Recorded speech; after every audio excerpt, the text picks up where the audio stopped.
दोस्तों, आज मैं आपको जो कहानी बताने जा रही हूँ वो कहानी है जादुई फ्रॉक की। रतनगढ़ गांव में रतन अपनी बेटी गीतिका के साथ रहता था। रतन की पत्नी की किसी बीमारी की वजह से मौत हो जाती है और गीतिका अभी छोटी थी। रतन अपनी छोटी बेटी की देखभाल के लिए काफी परेशान होता है। उसके आस पड़ोस वाले भी उसे दूसरी शादी करने के लिए कहते हैं। उनकी बात मानकर रतन दूसरी शादी कर लेता है। रतन रूपा से कहता है, तुम गीतिका की देखभाल इसकी बिल्कुल माँ की तरह ही करना। अभी गीतिका बहुत छोटी है। जी हाँ, क्यों नहीं, इसे मैं बिल्कुल माँ की तरह ही प्यार करूंगी। आप मुझ पर भरोसा रखो। आप अपने काम में मन लगाइए, बाकी मुझ पर छोड़ दीजिए। रूपा ने रतन से शादी सिर्फ पैसे के लिए ही की थी। गीतिका अपनी स्वर्गीय माँ की तरह सांवली होती है, पर उसके अंदर अपनी माँ के सारे गुण थे। हर काम गीतिका बड़े मन से करती थी। वो रूपा को अपनी माँ ही समझती है, पर रूपा उसे अपनी बेटी नहीं मानती है। रूपा की भी एक बेटी होती है जिसका नाम प्रीति होता है। गीतिका और प्रीति दोनों बड़ी होती हैं और एक साथ स्कूल जाती हैं। स्कूल की पढ़ाई खत्म होने पर दोनों बहनें कॉलेज जाने लगती हैं। प्रीति को अपने रंग रूप पर काफी घमंड था। गीतिका ज्यादा खूबसूरत नहीं थी, पर वो पढ़ाई में प्रीति के मुकाबले ज्यादा होशियार थी।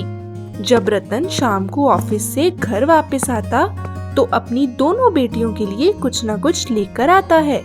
गीतिका भी अपने पिता के सामने अपनी सौतेली माँ और बहन के व्यवहार के बारे में कुछ नहीं कहती है। गीतिका का अच्छा स्वभाव होने के कारण वो कहती है, जैसी भी है ये मेरी माँ है और प्रीति मेरी बहन है। एक दिन प्रीति कहती है, माँ मुझे अपनी सहेलियों के साथ घूमने जाना है। मुझे पैसे और नए कपड़े चाहिए। हाँ, मैं तुम्हें पैसे देती हूँ। तुम अपने लिए सुंदर कपड़े लेकर आना जिससे तुम पहनकर और सुंदर लगो। प्रीति पैसे लेकर शॉपिंग करने के लिए चली जाती है। गीतिका अपने घर का सारा काम खत्म करके कहती है, माँ मुझे भी प्रीति की तरह नए कपड़े लेकर दीजिए। रूपा गुस्से में आकर कहती है, क्यों, तुझे कपड़ों की क्या जरूरत है? नए कपड़े पहनकर तू कौन सा सुंदर हो जाएगी?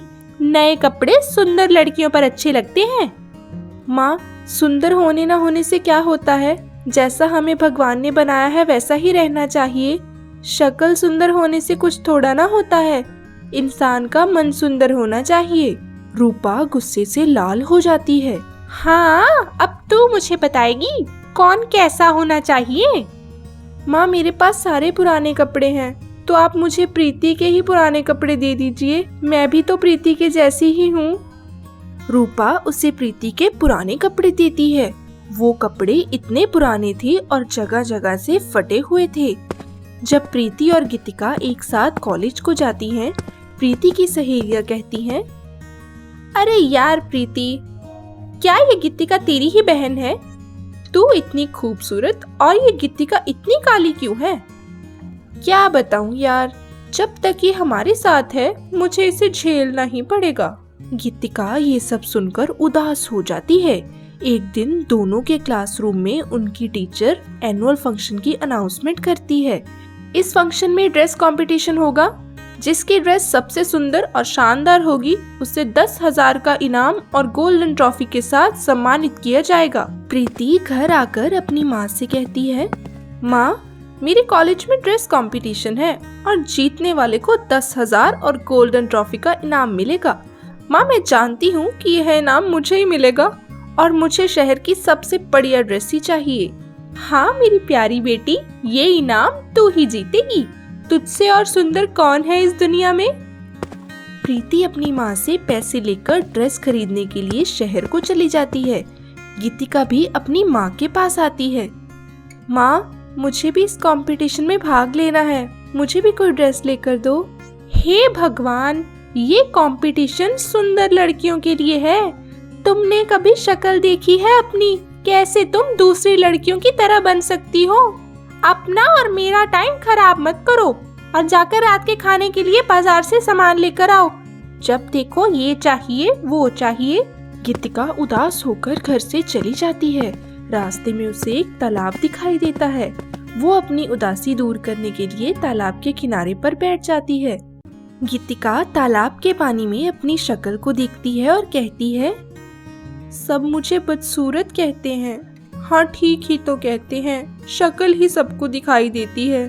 जिसकी शक्ल सूरत अच्छी नहीं तो क्या फायदा ऐसी जिंदगी का। ये सुनकर उस तालाब में से एक जादुई गोल्डन लहंगा बाहर आता है। ये देखकर गीतिका हैरान हो जाती है। ये मैं क्या देख रही हूँ? कहीं मेरी आंखों का धोखा तो नहीं? उस तालाब में से आवाज आती है, नहीं, ये हकीकत है। जहाँ तुम बैठी हो ये जादुई तालाब है और मैंने तुम्हारी सारी बात सुन ली है। ये जादुई गोल्डन लहंगा देखो, इसे पहनते ही तुम बहुत खूबसूरत हो जाओगी और जो मांगोगी वही पाओगी। गीतिका काफी खुश होती है और जादुई तालाब का उस गोल्डन लहंगे के लिए शुक्रिया करती है। गीतिका घर जाकर आईने के सामने उस जादुई गोल्डन लहंगे को पहनती है। ये मैं ही हूँ। उसे अपनी आंखों पर यकीन नहीं होता और कहती है, मैं भी सुंदर हो गई हूँ। अब माँ मुझे भी प्रीति की तरह ही प्यार करेगी। सुबह गीतिका अपने गोल्डन लहंगे को उस कंपटीशन में पहनकर जाती है और वो इनाम उसी को मिलता है। घर आकर प्रीति अपनी माँ से कहती है, माँ ये कैसे जीत गई? क्या आपने इसे लहंगा खरीदने के लिए पैसे दिए थे और ये इतनी सुंदर कैसे हो गई है? नहीं, मैंने तो इसे पैसे नहीं दिए। ये कहाँ से लेकर आई है? रूपा उससे पूछती है। गीतिका जवाब देती है कि ये मुझे पापा जो पैसे देते थे मैंने उससे दुकान से खरीदा है। अच्छा, तो ये तुझे नहीं मेरी बेटी प्रीति पर अच्छी लगेगी। वो उसका लहंगा प्रीति को पहनने के लिए देती है। जब प्रीति उसे पहनकर बाहर आती है और बहुत बदसूरत हो जाती है, उसकी माँ उसे कहती है, प्रीति ये क्या हो गया? ये तेरे चेहरे को क्या हो गया? माँ, मैंने आपके डर से झूठ बोला। ये लहंगा मुझे जादुई तालाब से मिला है। ज्यादा घमंड और लालच करने वाले को ये लहंगा सजा देता है। अगर आगे से प्रीति घमंड ना करे और जादुई गोल्डन लहंगे से माफी मांगे तो ये ठीक हो जाएगी। और माँ, मैं तो आपसे बस प्यार ही चाहती हूँ, पर आपने मुझसे प्रीति के जैसे प्यार नहीं किया। मुझे हमेशा पराई समझा। रूपा और प्रीति बहुत शर्मिंदा हो जाती हैं और दोनों उससे माफी मांगती हैं।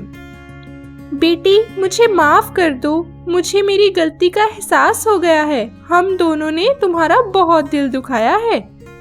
दोनों जादुई गोल्डन लहंगे से माफी मांगती हैं। प्रीति कुछ दिनों के बाद ठीक हो जाती है और सभी खुशी से रहने लग जाते हैं।